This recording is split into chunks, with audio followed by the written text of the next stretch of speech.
I pulled up to my mountain vacation home in Colorado, after being gone for exactly 1 year, and my blood ran cold. The lawn was perfectly manicured like a golf course. Expensive floral wallpaper covered my living room walls, and fresh white roses sat in a crystal vase on my dining table. My hands started shaking as the reality hit me that someone had been living in my supposedly empty property while I was away settling my brother's estate in Maine. Then I remembered the security cameras I'd hidden throughout the house before I left, and my heart began pounding so hard I thought it might burst through my chest. 5 years ago, I bought this vacation home in the mountains outside Aspen as my sanctuary. My name is Marcus, and I was 60 years old when my wife Helen lost her 3-year battle with pancreatic cancer. We'd been married 38 years, raised 2 kids, and built a comfortable life from my career running an insurance company. Helen always dreamed of living in the mountains, watching the sunrise paint the peaks gold while sipping coffee on a wraparound porch. She never got that chance, but I honored her memory by finding the perfect property. The house cost $1.2 million, which I paid in cash from my retirement savings. My son Derek, who was 37 then, and working as a real estate agent, nearly choked on his beer when I told him. "Dad, that's insane," he said, running his fingers through his thinning hair. "You could invest that money and live off the interest. This is wasteful spending." My daughter Sarah, 34 at the time and teaching yoga at a studio downtown, was gentler but equally disapproving. She sat across from me at lunch picking at her salad, while her husband Todd scrolled through his phone. "Daddy, we're just worried about you making big decisions while you're grieving," she said, reaching for my hand. "Maybe wait a year before buying anything major." But I knew what I needed. The 4-bedroom house sat on 3 acres of pine-covered land, with floor-to-ceiling windows facing the Continental Divide. I spent my first year there, transforming it into exactly what Helen would have loved. Warm earth tones, comfortable furniture, a kitchen designed for the elaborate meals she used to cook. It became my escape from the memories that haunted our Denver home. Everything changed when my younger brother Daniel called from Portland, Maine. He'd been diagnosed with an aggressive brain tumor and had weeks to live. We hadn't been close since our parents died, but his voice on the phone was desperate. "Marcus, I need you here. There's no one else." I flew out immediately and stayed by his side for his final 2 weeks. After the funeral, I discovered Daniel had left me everything: his house, his classic car collection, and nearly $3 million in investments I never knew he had. As the sole beneficiary, I faced a mountain of paperwork, probate court, and decisions about his estate. What I thought would take a month stretched into an entire year. Before leaving for Maine, I made what seemed like practical arrangements. I called Derek first. "I need you to check on the vacation house occasionally," I said, handing him a spare key. "Maybe once a month, just make sure everything's okay." "Sure, Dad," he replied, pocketing the key without looking up from his phone. "No problem." I gave Sarah the other spare key when she stopped by with groceries. "Just for emergencies," I explained. "The house will be empty, but I want someone to have access in case something happens." She hugged me tight. "Don't worry about anything here. Focus on Uncle Daniel." The drive back from Denver International Airport to the vacation house should have been peaceful. I'd wrapped up Daniel's estate, depositing the inheritance money safely, and looked forward to returning to my mountain sanctuary. The familiar winding roads through the Rockies usually calmed my mind, but something felt off as I turned onto my property. The first sign was the driveway. When I'd left, it was simple gravel with natural landscaping on either side. Now, professional solar lights lined the path like an upscale resort, and someone had planted rows of expensive ornamental bushes. My overgrown lawn should have been knee-high after a year of neglect. Instead, it looked freshly cut in a diamond pattern. I parked slowly, staring at my house like it was a stranger. The exterior paint had changed from sage green to a trendy gray-blue. New shutters framed each window. A decorative mailbox stood at the road's edge with an engraved nameplate reading, "The Morrison Family." My throat went dry. Morrison wasn't my name. I fumbled for my keys, hands trembling as I approached the front door. Through the window, I glimpsed the living room and nearly dropped everything. Gone were Helen's carefully chosen beige walls. In their place, bold floral wallpaper covered every surface. Furniture I'd never seen filled the space. Children's toys scattered across a rug I didn't own. The door opened smoothly with my key, and I stepped into someone else's life. Family photos lined the mantel, showing a couple with 2 young children at various locations I recognized as being on my property. A calendar hung in the kitchen, covered in handwritten appointments for people named Robert, Patricia, Emma, and Jake. Soccer practice, piano lessons, date nights. My vacation home had become someone's permanent residence. I sank into an unfamiliar chair, trying to process what I was seeing. How long had strangers been living in my house? Who were the Morrisons? Where was their furniture, their entire life before they moved into mine? My chest tightened as anger mixed with confusion and something deeper, violation.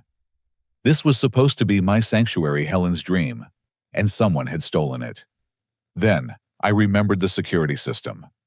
3 years ago, after a string of break-ins hit vacation homes in the area, I'd installed hidden cameras throughout the property. Derek had helped me set up the cloud storage, joking that I was paranoid. 8 cameras, total 1 at the front door, another at the back, 1 each in the living room, and kitchen, 1 in the garage, and 3 covering different exterior angles.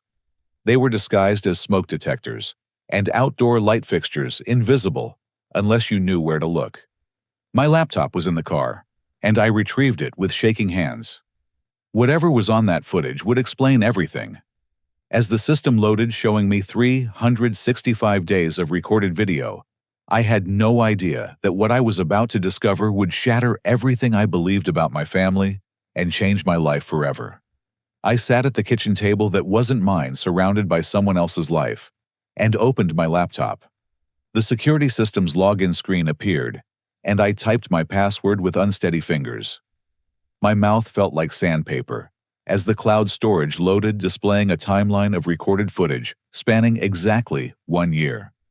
365 days of video from 8 different cameras, all waiting to reveal how strangers had taken over my home. The interface was simple, a calendar grid, where I could select any date, then choose which camera to view. My hand hovered over the mouse part of me, afraid to learn the truth. Taking a deep breath, I clicked on day 1, the morning after I'd left for Maine. The first week's footage showed exactly what I expected. My house sat empty and quiet, dust motes floating through sunbeams in the living room. The exterior cameras captured deer wandering through the yard, a family of raccoons investigating the deck at night, morning fog rolling across the mountains. Everything normal, everything as it should be. Week 2 started the same way until Tuesday afternoon. The front door camera activated, showing my son Derek's BMW pulling into the driveway. He stepped out wearing his usual real estate agent attire, pressed khakis blue button-down, trying too hard to look successful. A woman emerged from the passenger side, someone I'd never seen before. She wore a blazer and carried a leather folder, her blonde hair pulled back in a professional bun. I leaned closer to the screen as they approached the house. Derek used his key to enter, and the living room camera picked them up inside. They walked through slowly, Derek gesturing at various features, while the woman took notes. She measured windows, photographed the stone fireplace, examined the kitchen appliances. Everything about her screamed real estate agent, from her practiced smile to the way she tested faucets and opened closets. They spent an hour touring my home, Derek showing her every room with the enthusiasm he usually reserved for properties he was trying to sell. When they finally returned to the living room, she pulled out what looked like listing agreements from her folder. My stomach dropped as I watched my son flip through pages, nodding and signing where she pointed.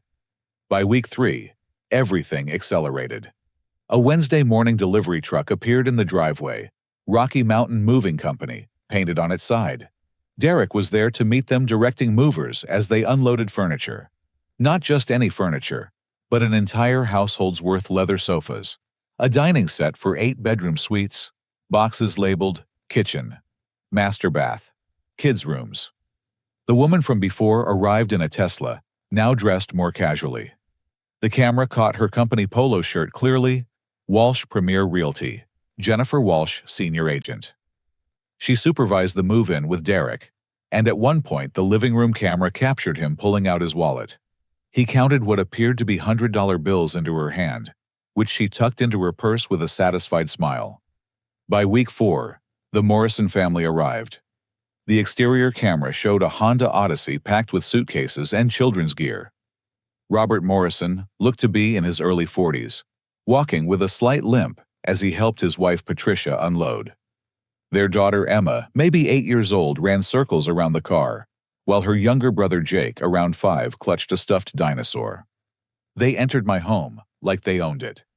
Patricia immediately starting to unpack boxes while Robert assembled beds. The children explored every corner, Emma claiming what used to be my office as her bedroom, Jake taking the smaller guest room. Within days, my vacation house transformed into their family home. I watched them establish routines: Robert leaving early for work, Patricia getting the kids ready for school, family dinners at my dining table, movie nights on my couch. Mail started arriving addressed to them. They hung their photos, displayed their children's artwork, made my space completely theirs. Month 2 brought more revelations. Derek returned regularly, always when the Morrisons were out. He'd enter with Jennifer, and they'd inspect the property like landlords checking on tenants. Once the kitchen camera caught them at the table with paperwork spread out, Jennifer's laptop open to what looked like bank statements. Derek would point at figures she'd type, and they'd both smile like conspirators sharing a profitable secret. The footage revealed their system. Jennifer would arrive with prospective clients on weekends, always when the Morrison family was away. She'd show other families through my house, using the same gestures and sales pitch I'd watched her practice with Derek. The living room camera captured at least 12 different couples touring my home, each leaving with folders of paperwork and hopeful expressions. 3 months in, something shifted. Sarah's Prius appeared in the driveway on a Tuesday afternoon. She walked to the front door, hesitantly knocked, then stepped back in surprise when Patricia Morrison answered. I couldn't hear their conversation, but body language told the story. Sarah's shock was genuine, her hand flying to her mouth. Patricia looked confused, then concerned, inviting my daughter inside. The living room camera showed them sitting on opposite ends of the couch, Sarah gesturing wildly, while Patricia's expression grew increasingly worried. They talked for over an hour before Sarah stood to leave. But instead of storming out in anger, she hugged Patricia. The next week, Sarah returned with her yoga mat. What followed was a pattern I couldn't initially understand. Every Tuesday and Thursday, Sarah arrived for what appeared to be private yoga sessions with Patricia. They'd clear the living room layout mats and spend 90 minutes in various poses. At the end of each session, Patricia would hand my daughter an envelope. Payment for services rendered, turning my daughter from shocked discoverer to willing participant.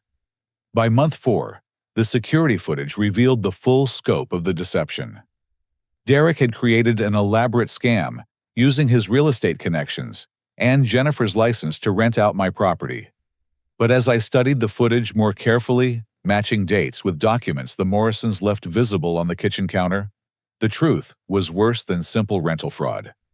The Morrisons weren't tenants. They believed they were buying my house through a rent-to-own agreement. The kitchen camera caught Robert showing Patricia paperwork, both of them smiling and toasting with wine glasses. Other footage showed Derek collecting payments from multiple families, each believing they were on a waiting list to purchase my home when the Morrisons' lease-to-own period ended. I paused the playback, my head spinning from the revelations. My own children had conspired to steal my property, turning it into their personal cash machine. Derek wasn't struggling with his real estate career. He was running a criminal enterprise. Sarah wasn't just teaching yoga. She was profiting from the very crime she discovered. But the footage held more secrets. Month 6 showed Derek and Sarah meeting with a man in an expensive suit in my driveway. They spoke for 20 minutes beside a Mercedes with a courthouse parking sticker visible on the windshield. The man handed them documents, which they signed using the hood of his car as a desk. Something about their body language, the formal handshakes, the way they kept glancing at the house, sent ice through my veins. I zoomed in on the parking sticker, enhancing the image, until I could read the name Jonathan Whitman, attorney at law. My children weren't just stealing my vacation home. They were planning something bigger, and I had 6 more months of footage to uncover their full scheme. The revelation that my children had turned my sanctuary into an elaborate fraud scheme was devastating enough. But as I continued through the security footage, darker patterns emerged. Month 6 held particular significance. Derek's meetings with Jennifer Walsh became more frequent, and their discussions at my kitchen table grew intense. The camera caught them with multiple folders labeled with different family names, each containing contracts and payment schedules. I studied one frame where Jennifer's laptop screen was visible, showing a spreadsheet that made my blood boil. The Morrison family had paid $60,000 believing it was going toward purchasing my home. 5 other families were listed below them. The Andersons, $25,000 deposit. The Garcias, $25,000. The Nguyens, the Johnsons, the Smiths, all $25,000 each. My son had collected over $185,000 by selling my house multiple times to desperate families chasing homeownership dreams. The scam's cruelty became clearer as I watched these other families tour my property. Jennifer would tell them the Morrisons were temporary renters who'd be leaving soon. She'd point out improvements they could make, discuss paint colors for rooms where Morrison children currently slept. One couple, the Andersons, brought their elderly parents to see their future home, the old man weeping with joy at the thought of his son finally owning property. But the conspiracy went deeper than real estate fraud.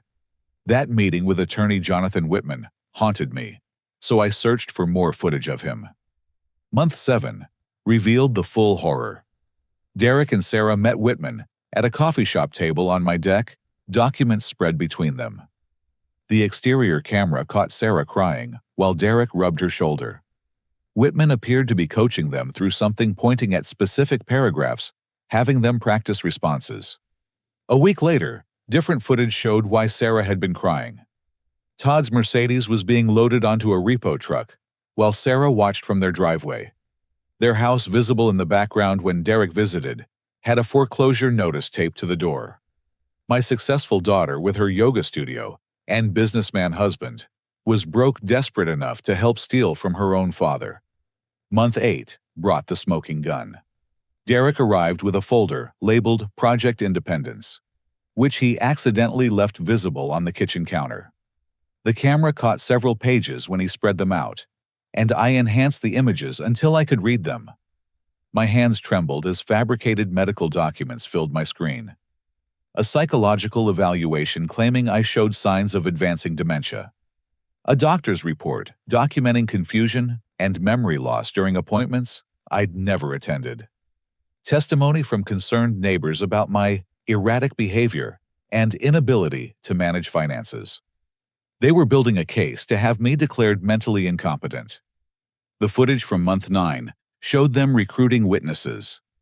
Derek visited 3 of my Denver neighbors, sitting on their porches with concerned expressions. Sarah met with members of her yoga studio, no doubt spinning tales of her father's declining mental state.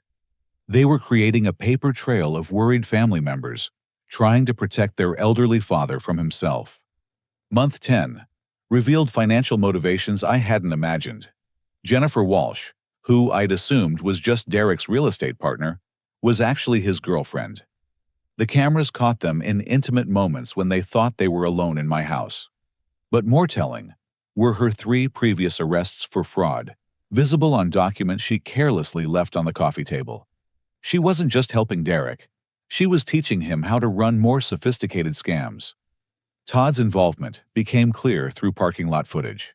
He met with loan sharks behind a strip mall, men who didn't look like they accepted excuses for late payments. His import business, which had always seemed successful, was revealed as a house of cards.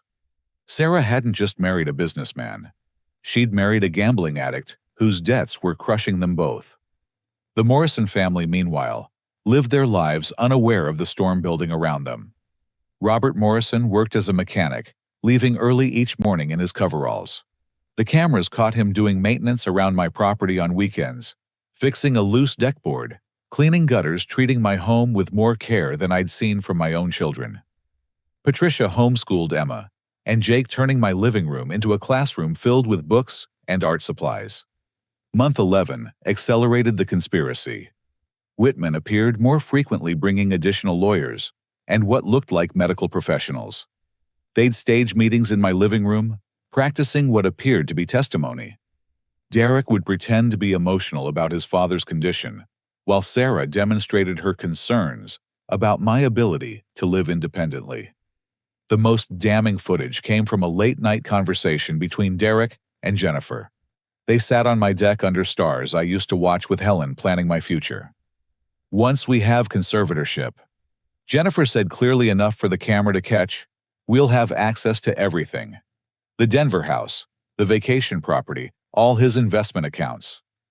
Don't forget Uncle Daniel's money," Derek added. $3 million just sitting there while Dad pretends to be grieving." They laughed together, and something inside me shattered completely. The final month of footage showed preparation for their endgame. Whitman filed paperwork at the courthouse visible on documents in his briefcase. Derek and Sarah scheduled something they called the intervention in their text messages, briefly visible on their phones. They planned to ambush me upon my return stage, a confrontation that would demonstrate my confusion and hostility, then use it as evidence for an emergency conservatorship hearing. But the Morrison family videos affected me most. 12 months of watching them turn my house into their home, seeing their children grow, witnessing birthday parties and holiday celebrations in rooms where Helen and I had dreamed of grandchildren playing. They weren't criminals. They were victims who genuinely believed they were building their future in a home they'd legitimately purchased. I closed the laptop, my mind reeling from the enormity of what my children had done. This wasn't just theft or fraud. It was a systematic plan to strip me of everything, including my freedom. They'd seen their mother's death and their uncle's inheritance not as family tragedy, but as opportunity. The vacation home that honored Helen's memory had become ground zero for a conspiracy that would have made her weep. But I wasn't the confused old man they'd painted in their false documents. I was Marcus Thompson, who'd built an insurance empire by understanding risk and documentation. They'd made one crucial mistake in their elaborate scheme they'd forgotten. I always protected my assets. And now it was time to show them what happened when you betrayed someone who knew how to fight back with something more powerful than anger, evidence preparation, and the kind of strategic thinking that had made me successful while they were still learning to lie. I drove back to Denver that night with my laptop full of evidence and my heart full of rage. But I didn't go to Derek's apartment or Sarah's foreclosed house. Instead, I went home to the house where Helen and I had raised our children, where their heights were still marked on the kitchen doorframe, where photographs of happier times lined the hallways. I sat in my study until sunrise, transforming anger into strategy. By 7 a.m, I was in the office of Thomas Crawford, a private investigator who'd left the FBI after 30 years. I'd used his services before for corporate investigations, and he owed me a favor after I'd helped his daughter get proper medical coverage following a car accident. Thomas listened to my story without interruption, his weathered face growing harder with each detail. "Marcus," he said when I finished, "this is elder abuse conspiracy and fraud across state lines. This is federal." "I know," I replied. "That's why I need everything documented perfectly. I want to know every debt they have, every person they've scammed, every lie they've told." Thomas assembled a team of 3 investigators, and within days, the truth about my children's lives came pouring in like sewage from a broken pipe. Derek owed $180,000 to bookmakers who operated out of a downtown Denver nightclub. His gambling started small, betting on Broncos games, but escalated to high-stakes poker games where he'd lost $40,000 in a single night. His real estate license had been suspended 6 months earlier after he'd forged signatures on a commercial property deal. The investigation into Jennifer Walsh revealed a pattern of targeting elderly property owners. She'd been convicted 3 times for fraud in California, Nevada, and Arizona, always getting light sentences by claiming she was a single mother trying to provide for her children. There were no children. There were, however, 7 previous victims who'd lost their homes to her scheme's elderly people, now living in assisted care facilities or with relatives.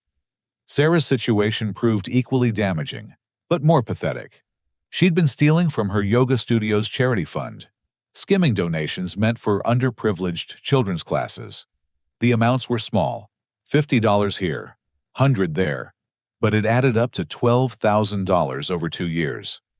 She justified it by telling herself she'd pay it back when Todd's business recovered. Todd's business was never going to recover, because Todd had a problem that went beyond business online poker, sports betting, cryptocurrency gambling. He'd lost their savings, mortgaged their house twice, and borrowed from men who charged 30% interest monthly. While Thomas worked his investigation, I met with William Sterling, my lawyer, since the early days of building my insurance company. Bill and I had played golf together for 20 years, and his daughter had babysat Derek and Sarah when they were young. He looked physically ill as I showed him the security footage and forged documents. They created an entire fictional version of you, Bill said, studying the fake medical evaluations. According to these documents, you've been diagnosed with dementia. You've had multiple falls. You've been found wandering confused in grocery stores. They even have a psychiatric hold form, claiming you threatened self-harm. Can we stop it? I asked. We can do better than stop it, Bill replied. We can use their own weapon against them. We spent the next week building our case. Bill brought in a former federal prosecutor, Maria Santos, who specialized in elder abuse cases. She watched the security footage with the intensity of a hunter tracking prey, taking notes on every criminal act. By her count, Derek and Jennifer had committed 47 separate instances of fraud, each one carrying potential prison time. The Colorado Bureau of Investigation got involved when we showed them the evidence of interstate fraud. Several victims lived in Wyoming and Utah, making this a federal case. Agent David Park, who led the investigation, was particularly interested in Jennifer Walsh's connection to a larger ring of scammers, targeting elderly property owners across the western states. While the legal machinery turned, I faced a moral dilemma: the Morrison family. Robert and Patricia had invested their life savings into what they believed was their forever home. Their children had made friends, started at local schools, planted a garden in what they thought was their backyard.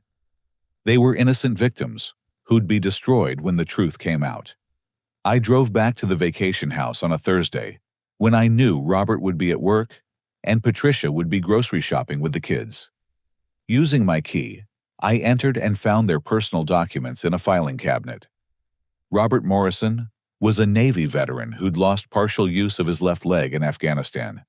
Patricia taught special needs children before leaving work to homeschool their own kids. They'd sold their previous home in Kansas, using every penny for what they thought was a down payment on my house. That evening, I had Thomas arrange a meeting with the Morrisons at a neutral location, a coffee shop in downtown Aspen. They arrived, looking worried, Patricia clutching Robert's hand. When I introduced myself as the actual owner of the house they lived in, their faces went through a symphony of emotions: confusion, disbelief, fear, and finally, devastating comprehension. "We have all the paperwork," Robert said weakly, pulling out contracts with Derek's forged signature. "I know," I said gently. "You're victims here, not criminals. I want to help." I explained the entire scheme, while Patricia wept quietly. Robert's jaw clenched tighter with each revelation, his military bearing the only thing keeping him from exploding. When I finished, they sat in stunned silence, until Emma and Jake, who'd been coloring at a nearby table, came over to show their mother their drawings. "What's going to happen to us?" Patricia asked, her voice barely a whisper. "Nothing bad," I promised. "I own another property, a 3-bedroom house closer to town. It's been a rental, but I want to sell it. I'll give you the same terms you thought you had on the vacation house, but legitimate this time. Bill Sterling will handle everything properly." "Why would you do that?" Robert asked, suspicion and hope warring in his voice.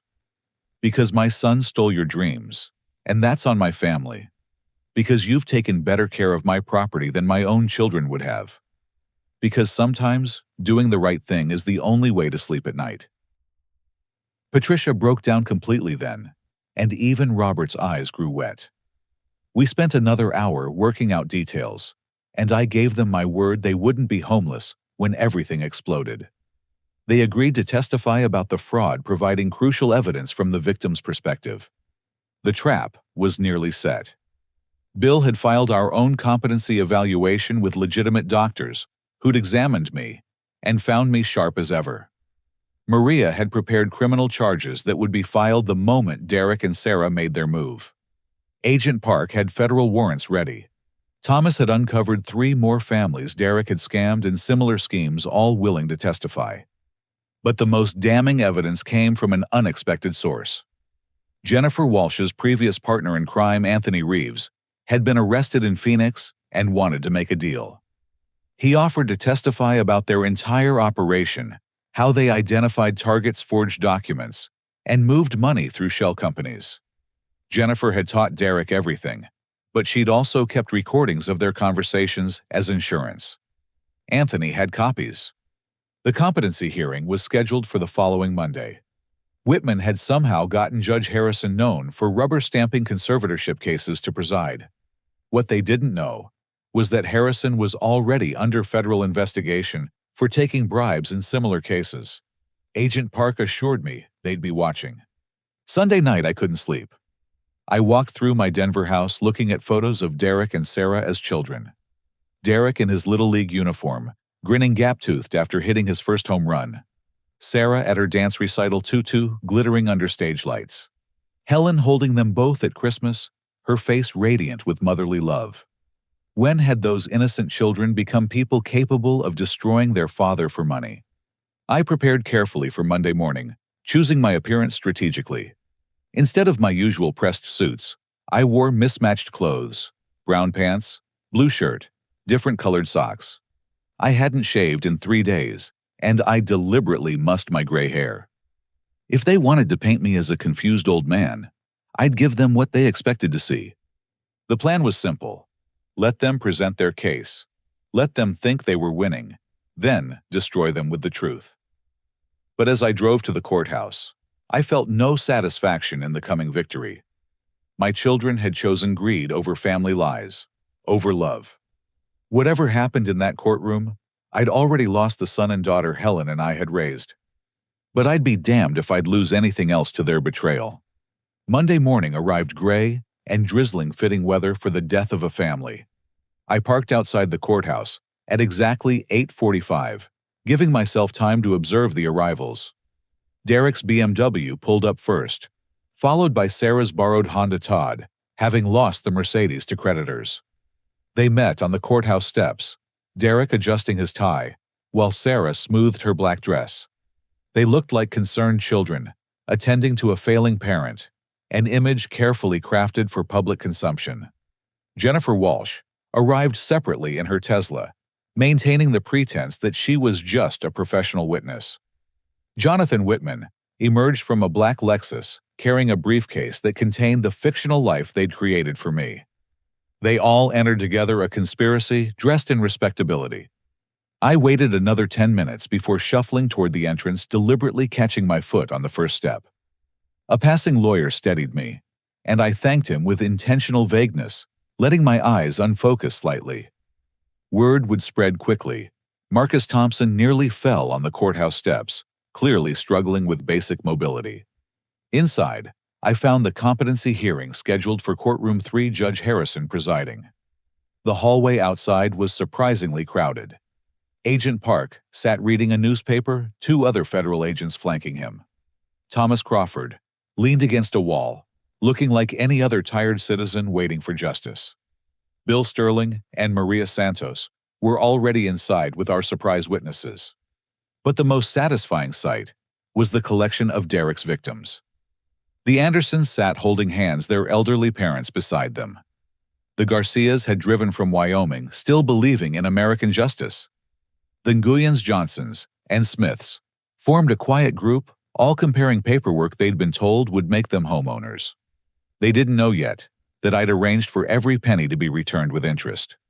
I entered the courtroom doing my best confused elderly man impression, looking around as if unsure where to sit.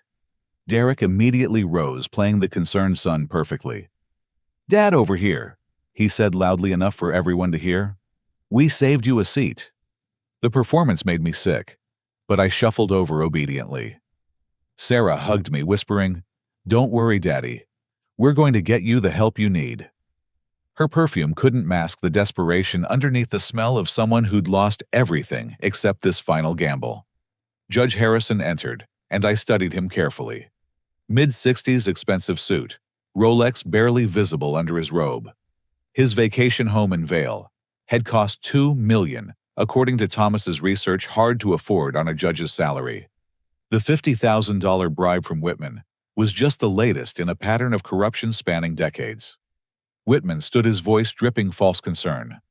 "Your Honor, we're here today because the Thompson family has grave concerns about Marcus Thompson's ability to manage his affairs. His children have witnessed a marked decline in his mental faculties, and we have extensive documentation of his deteriorating condition." The next hour was a masterclass in character assassination. Whitman presented the forged medical documents, each one painting me as a man sliding into dementia. Derek testified about finding me confused in grocery stores, crying as he described my violent outbursts that never happened. Sarah spoke about my obsession with my deceased wife, claiming I'd been talking to Helen as if she were still alive. 3 neighbors testified, each one coached to describe incidents of confusion. Mrs. Patterson claimed I'd knocked on her door at midnight, asking for Helen. Mr. Rodriguez said I'd been watering my lawn in my pajamas during a thunderstorm. Ms. Chen described finding me in her backyard, insisting it was my property. All lies, all paid for, all delivered with practiced sincerity. Judge Harrison nodded sympathetically through each testimony, occasionally glancing at his watch. He had a tea time at noon, no doubt paid for by someone like Whitman. This was routine for him. Rubber stamp the conservatorship, collect the bribe, move on to the next elderly victim. When Whitman rested his case, Harrison asked perfunctorily, "Does Mr. Thompson have representation?" That was Bill Sterling's cue. He stood slowly, all 6 feet 4 inches of righteous legal fury. "He does, Your Honor, and we have some evidence to present." Harrison's face showed irritation. This was supposed to be simple. "Mr. Sterling, I don't think that's necessary. The evidence is overwhelming." "The evidence is fabricated, Your Honor," Bill interrupted. "Every single piece of it, and we can prove it." The atmosphere in the courtroom shifted like air pressure before a storm. Derek and Sarah exchanged worried glances. Whitman half rose from his seat. Harrison's face flushed red. "That's a serious accusation, Counselor," Harrison warned. "Yes, it is," Bill agreed. "Which is why I'd like to present video evidence from Mr. Thompson's security system, showing the real reason his children want him declared incompetent." "Objection," Whitman shouted. "We weren't notified of any video evidence." "Because it documents criminal activity," Maria Santos said, standing beside Bill. "Including yours, Mr. Whitman." The courtroom doors opened, and Agent Park entered with his federal agents. "Judge Harrison, I'm placing this courtroom under federal jurisdiction. We have evidence of interstate fraud, elder abuse, and judicial corruption." Harrison's face went from red to white. "You can't do that. This is my courtroom." "Not anymore," Park replied, holding up a warrant. "Judge Harrison, you're under arrest for accepting bribes in conservatorship cases. Please step down from the bench." The next few minutes were chaos. Harrison tried to flee through his chambers but found more agents waiting. Whitman grabbed his briefcase, only to have Thomas Crawford block his path. "Going somewhere, Counselor. The FBI wants to chat about your other elderly victims." Derek and Sarah sat frozen, watching their carefully constructed plan crumble. Jennifer Walsh tried to slip out quietly, but found the Andersons blocking her way. "You stole our dreams," Mr. Anderson said quietly. $25,000 for a house that wasn't even for sale. Bill Sterling took control of the courtroom, setting up the projection system. Ladies and gentlemen, what you're about to see is the truth about why we're here today. The first video clip showed Derek and Jennifer touring my vacation house, discussing how to rent it out without my knowledge. Sarah gasped, realizing there had been cameras all along. The footage rolled relentlessly, Derek collecting money from desperate families, Jennifer showing the same house to multiple buyers, Sarah taking cash for yoga lessons from Patricia Morrison. But the most damaging clip was Derek and Jennifer on my deck planning the conservatorship. Their words echoed through the courtroom. Once we have conservatorship, we'll have access to everything. Don't forget Uncle Daniel's money. $3 million just sitting there while Dad pretends to be grieving. Their laughter, cold and calculating, filled the silent courtroom. Agent Park arrested them methodically. Derek Thompson, you're under arrest for elder abuse, fraud, and conspiracy. You have the right to remain silent. Derek looked at me as the handcuffs clicked, his mask finally dropping. You were never going to give us anything anyway. Mom's death. Uncle Daniel's money. It all went to you. We're your children.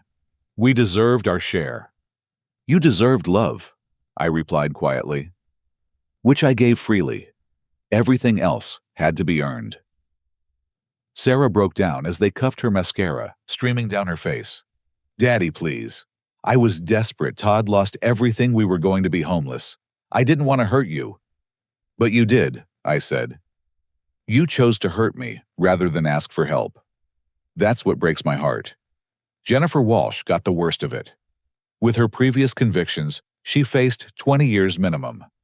She screamed obscenities as they dragged her out, her careful real estate agent facade completely shattered. Whitman went quietly, already calculating which colleagues he could flip on for a reduced sentence. The victims approached me slowly, unsure how to process what they'd witnessed. I stood, dropping my confused elderly man act, and addressed them clearly. Every family who lost money to my son will be fully refunded with interest. Bill Sterling has the paperwork ready. You trusted the Thompson name, and while my son betrayed that trust, I won't. Patricia Morrison was there with Robert, both looking shell-shocked. I'd asked them to come, knowing the truth needed to be fully revealed. The Morrisons have been caring for my property, believing they were buying it. They're victims too, but I've arranged for them to purchase another property I own at the exact same terms they thought they had. No family will be destroyed because of my children's greed. The courtroom erupted in a mix of tears, relief, and grateful chaos. Families hugged each other. Some approached to shake my hand. Others simply wept at the near miss of losing everything. Through it all, I watched my children being led away in handcuffs, their expensive clothes and carefully practiced concern revealed as costume and performance. Bill Sterling approached, putting a hand on my shoulder. You did the right thing, Marcus. Did I? I asked, watching the door where my children had disappeared. I raised them. Helen and I gave them everything, love, education, values we thought would stick. Where did we go wrong? Sometimes, Maria Santos said, joining us, people choose their own path despite their upbringing. You can't take responsibility for their choices. Agent Park returned after processing the arrests. Mr. Thompson, we'll need your full cooperation as we unravel this network. Jennifer Walsh wasn't working alone, and your evidence might help us save other elderly victims. You'll have it, I promised. Every document, every video file, every piece of evidence. No one else should go through this. As the courtroom emptied, I sat alone on the bench, surrounded by the debris of my family's destruction.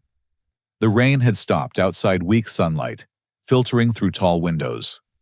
In that light, I could almost see Helen beside me, her hand reaching for mine the way she did during difficult times. I protected our home, I whispered to her memory. But I couldn't protect our children from themselves. Tomorrow would bring lawyers' testimony and the long process of justice. But today, in this moment, I was just a father mourning the children he'd lost long before they'd been arrested. The trap had worked perfectly. Justice would be served, But victory tasted like ashes when the criminals you caught were the babies you'd once rocked to sleep.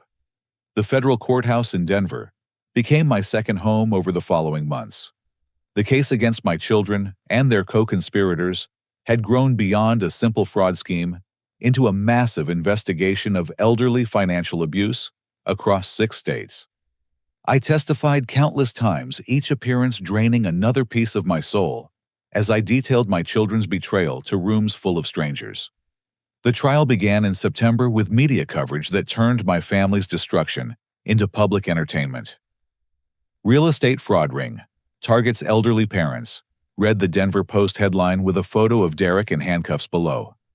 Sarah made the evening news her yoga studio's charity theft, adding a layer of public disgust to the narrative. But it was Jennifer Walsh who became the poster child for elder abuse, her previous victims flying in from across the country to testify.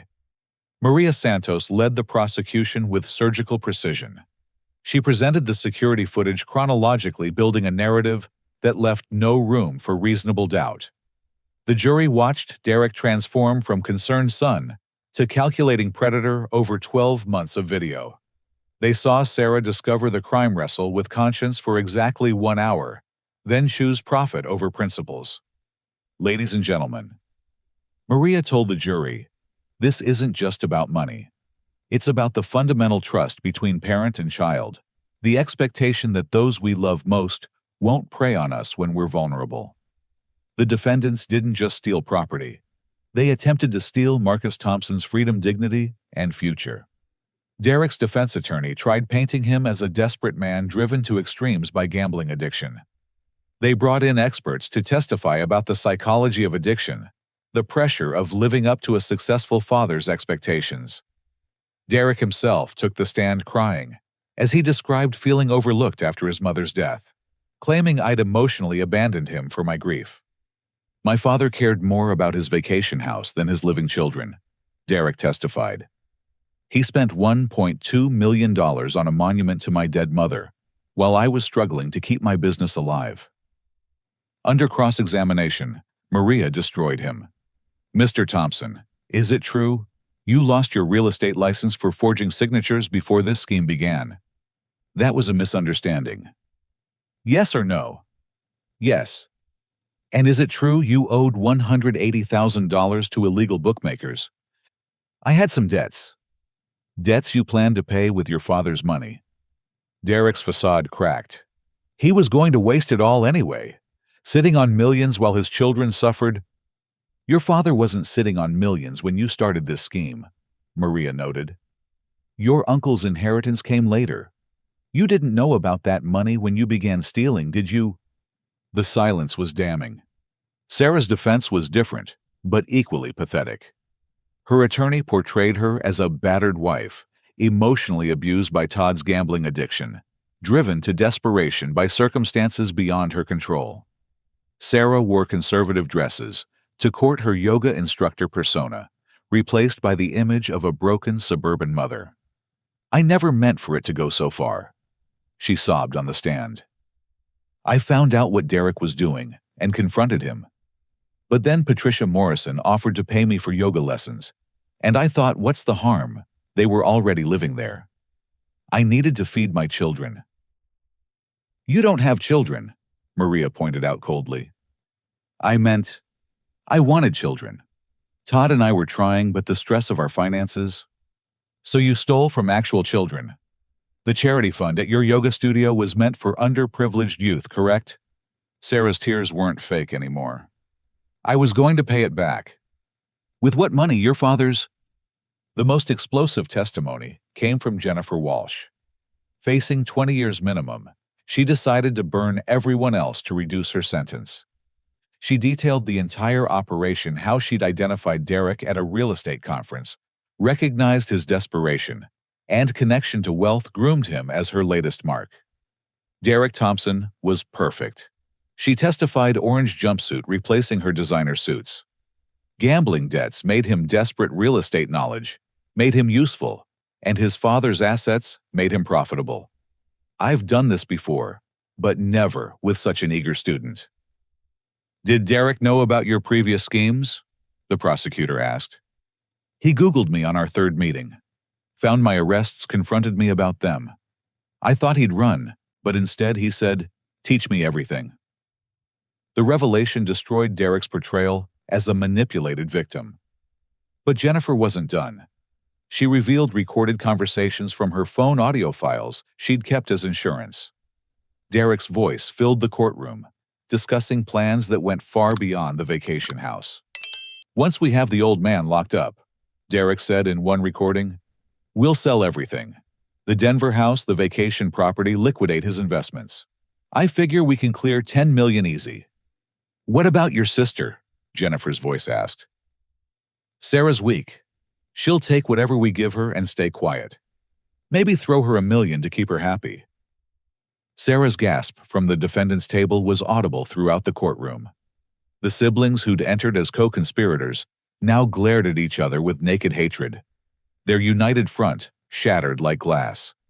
Judge Patricia Hawkins, brought in from another district to avoid any taint of corruption, maintained strict control as the trial proceeded. When Whitman took the stand as part of his plea deal, his testimony revealed the scope of judicial corruption in conservatorship cases. Judge Harrison had a simple system, Whitman explained. $50,000 for a guaranteed ruling, plus 10% of any asset seized. Over the past 5 years, we've processed 43 conservatorships together. "And how many of those were legitimate?" the prosecutor asked. "Maybe 3. The rest were what we called harvesting, finding elderly people with assets and creating paper trails to justify taking control." The gallery erupted in whispers. Families who'd lost loved ones to conservatorship began recognizing the pattern. By the trial's end, 14 additional lawsuits had been filed, and 3 more judges were under investigation. The Morrison family's testimony provided the trial's most emotional moments. Robert Morrison, in his Navy dress uniform, described their devastation at discovering their dream home was a lie. "We sold everything," he said quietly. "Our house in Kansas, my truck, Patricia's grandmother's jewelry. We believed we were building a future for our children. Instead, we were victims of a con that would have left us homeless if Mr. Thompson hadn't intervened." Patricia Morrison followed her special education background, giving her testimony unique weight. "I teach children with learning disabilities. I know what real cognitive impairment looks like. The man they described in those documents, the confused elderly person who needed protection, that wasn't Marcus Thompson. That was a fiction, created to justify theft." My own testimony came last. For 2 days, I sat in the witness box and dissected my life, my relationships with my children, the pain of watching them choose crime over communication. The defense attorneys tried to paint me as cold, distant a father, who valued money over family. "Mr. Thompson," Derek's lawyer pressed, "isn't it true you spent more time building your business than raising your children?" "I worked hard to provide for my family, yes." "And after your wife died, didn't you abandon your children emotionally?" "I grieved. We all grieved differently. But I never abandoned them. I was one phone call away always." Yet they felt desperate enough to commit these crimes. Doesn't that suggest some failure on your part? I looked at Derek and Sarah before answering. The only failure I'll accept is not seeing how grief and greed had twisted them. I failed to protect them from themselves. But I didn't fail to love them, provide for them, or teach them right from wrong. They failed to listen. The jury deliberated for less than 4 hours. When they returned, the foreman's voice was steady and certain. Guilty on all counts. Derek received 15 years for elder abuse, fraud, conspiracy, and money laundering. The gambling debts that drove him to crime would be waiting when he got out, assuming his creditors had that much patience. Sarah got 8 years with the possibility of early release for cooperation. Her yoga studio was liquidated to repay the charity theft, and she was banned from working with children's programs for life. Jennifer Walsh received 25 years, effectively a life sentence for someone already in her 50s. Jonathan Whitman was disbarred and sentenced to 7 years. Judge Harrison got 12 years, and watched his Vale house get seized as proceeds of crime. As the sentences were read, I waited for satisfaction for the righteous vindication of justice served. Instead, I felt hollow. My children stood in shackles, their lives destroyed by choices they'd made freely. Helen would have wept to see them like this. Part of me wept with her ghost. Derek turned to me before they led him away. "I hope you're happy, Dad. You won. You kept your precious money and lost your family." "No, son," I replied. "You lost your family the day you decided I was a mark instead of a father. I just refused to be a victim." Sarah said nothing, but her eyes held a plea I couldn't answer. Forgiveness would come someday, perhaps, but not today. Not while the wounds were fresh and the betrayal echoed in every memory of their childhood. As the courtroom emptied, Agent Park approached. "Mr. Thompson, I want you to know your courage has helped us identify similar schemes in progress. You've saved dozens of elderly people from your fate." "I wish I could have saved my children from themselves," I said. "Some people," he replied gently, "don't want to be saved." I left the courthouse to find the Morrison family waiting by my car. Emma and Jake ran to hug me, calling me Grandpa Marcus, as they'd started doing during the trial. Robert shook my hand with military precision, while Patricia wiped away tears. "We closed on the house yesterday," Robert said. "Fair price, legitimate deed, everything proper. Our kids have a real home thanks to you." "Thank my children," I replied bitterly. "If they hadn't tried to steal from me, we'd never have met." "Good can come from evil," Patricia said. "You prove that." As I drove home, I thought about justice and its price. My children would serve their time, their co-conspirators would face consequences, and future victims might be spared. But justice couldn't restore the family photos I'd had to take down, couldn't resurrect the trust they'd murdered, couldn't bring back the children Helen and I had raised with such hope. The house felt emptier than ever that night. I sat in my study surrounded by legal documents and trial transcripts, victory ashes in my mouth. Tomorrow, I'd start the process of healing, of building a life without the children who'd chosen crime over kinship. But tonight, I mourned what justice had cost, what greed had destroyed, and what love couldn't save. 5 years passed, like chapters in a book I never wanted to write. The vacation house in Colorado became my primary residence, its rooms filled with new memories that slowly covered the old wounds. The Morrison family visited every holiday, their children growing taller and calling me Grandpa Marcus, with genuine affection that partially filled the void my own children had carved. I'd established the Thompson Foundation for Elder Protection, with the money from liquidating various assets, including the Denver house where too many ghosts lived.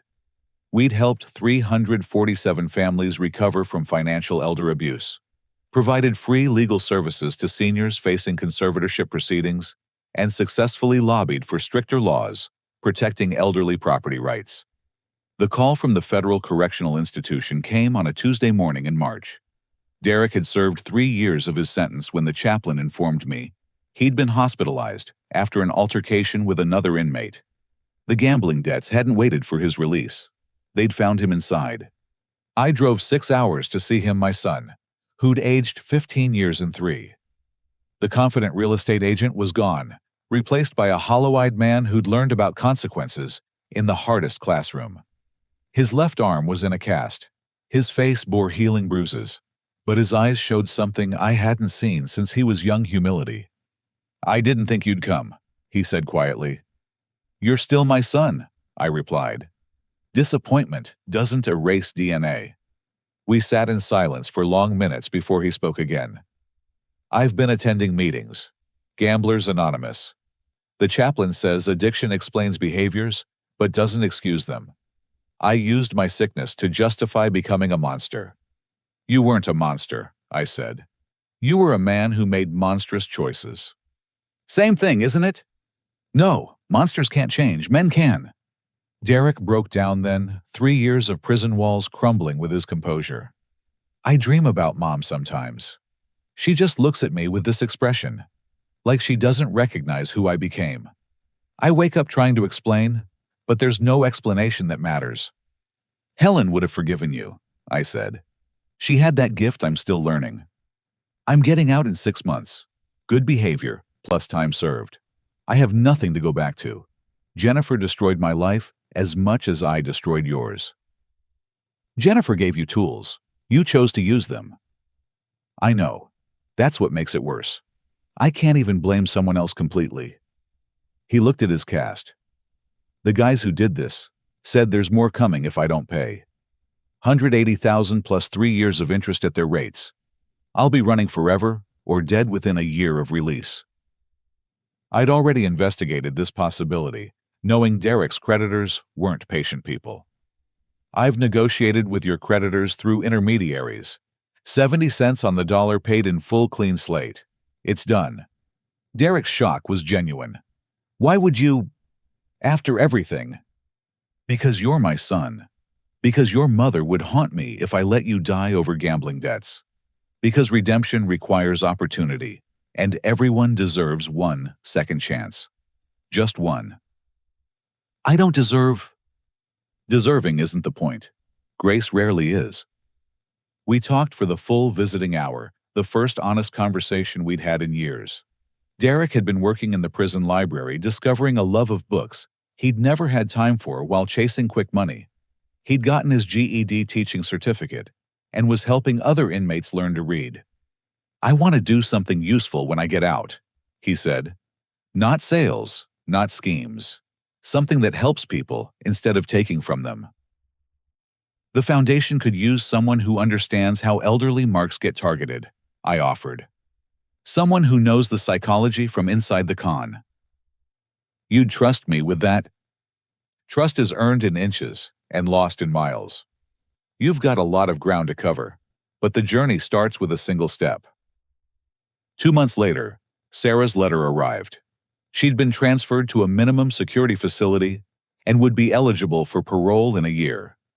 The letter was 12 pages of cramped handwriting confusion and clarity battling on every line. She wrote about therapy sessions that revealed shopping addiction she'd never acknowledged, about the pressure of maintaining perfect appearances while drowning in Todd's debts, about choosing theft over admitting failure. She wrote about other inmates who'd committed crimes from desperation, about teaching yoga to women who'd never had the privileges she'd thrown away. I hated you during the trial, she wrote. Hated you for exposing us for choosing justice over family. But mostly, I hated you for being right. We did have options. We could have asked for help. We could have declared bankruptcy, downsized admitted failure. Instead, we chose to make you the victim of our failures. I'm not asking for forgiveness. I'm just trying to understand how I became someone who could do that to her own father. I visited her the following week. The yoga instructor who'd stolen from children looked smaller, grayer, worn down by consequences. But her eyes held something Derek's had shown, the beginning of accountability. Todd divorced me, she said without preamble. Married another woman with money while I was in here. I can't even blame him. We were toxic together, enabling each other's worst impulses. You were both adults making choices, I said. Bad marriages don't force people to commit elder abuse. No, they don't. That was all me. Well, me and Derek, but I can only own my part. We talked about her future. The yoga studio was gone. Her reputation destroyed, her teaching credentials revoked. She'd have to start over at 44 with a felony record and nothing but the skills in her body. The foundation sponsors a program. I told her, teaching adaptive yoga to elderly people in assisted living facilities. The pay is minimal, but it's honest work. When you're released, if you're interested, you'd help me after what I did. I'd help Sarah, my daughter, who lost her way. The woman who tried to steal my freedom isn't someone I know. She cried then, not the manipulative tears from court, but genuine grief for the family she'd helped destroy. We didn't hug when the visit ended, but we nodded at each other with understanding that words couldn't capture. The vacation house saw changes as the years passed. Robert Morrison built a workshop in my garage, where he restored classic cars, teaching Jake mechanics, while Emma learned to drive. Patricia started a garden that would have made Helen proud, growing vegetables we shared at community dinners. I dated occasionally women who understood that my heart held scar tissue where trust used to live. None lasted long, but the companionship helped ease the solitude. The foundation became my purpose. Each saved family a small redemption for the one I'd lost. Derek was released on a Wednesday. I picked him up at the prison gates, watching him breathe free air, like a drowning man reaching surface. He'd arranged to live in a halfway house, refusing my offer of the guest room. "I need to earn my way back," he said. "Accepting charity from the man I tried to rob feels like another con." He started working at the foundation first as a volunteer, then as a paid counselor. His insights into how predators identified victims proved invaluable. He could spot a developing scheme from subtle signs others missed, saved dozens of families from his former fate. Sarah's release came 8 months later. She emerged transformed prison, having carved away the suburban pretensions to reveal someone genuine underneath. She began teaching at assisted living facilities, her gentleness with elderly bodies, earning praise from staff who didn't know her history. Neither of my children asked to return to the vacation house initially. They understood it represented their crime scene as much as my sanctuary. But slowly, carefully, we began rebuilding. Coffee meetings became lunches. Lunches evolved into dinners. Derek brought a woman he was dating, a social worker, who knew his history and chose him anyway. Sarah introduced us to her sponsor, the path to recovery, requiring support she'd finally learned to accept. 2 years after their release, we held Thanksgiving at the vacation house. The Morrisons joined us, their children now teenagers, who'd grown up calling me family. Derek carved the turkey with hands that once forged my signature. Sarah led us in yoga stretches before dinner, teaching positions to elderly guests from the foundation. "I want to propose a toast," Robert Morrison said, raising his glass. "To second chances and the courage to take them. To families born from ashes of old ones. To Marcus, who showed us that justice and mercy can coexist." As we drank, I caught Derek and Sarah exchanging glances. They'd talked I knew about the irony of their crime creating the extended family, now gathered around my table. Their betrayal had led to my connection with the Morrisons to the foundation, helping hundreds to their own redemption through consequence. After dinner, as others watched football or played board games, I stepped onto the deck, where this nightmare had been planned. Derek joined me, followed by Sarah. We stood together watching the sunset paint the mountains gold, the same view Helen had dreamed of seeing. "Mom would have liked the Morrisons," Sarah said softly. "She would have loved what you've both become," I replied. "The people you are now, not who you were then." "Do you really believe that?" Derek asked. Helen believed in redemption before it was earned. She saw the best in people even when they couldn't see it themselves. It took me years to learn that lesson, but I learned it. "We cost you so much," Sarah said. "Trust, money, peace. You cost yourselves more. But here's what I've learned. Holding on to anger is like drinking poison and expecting others to die. Forgiveness isn't about erasing the past. It's about refusing to let it define the future." We stood in silence as stars emerged above the peaks. Inside, laughter erupted from some game the teenagers were playing. The house that had revealed betrayal now sheltered healing proof that places like people could be redeemed.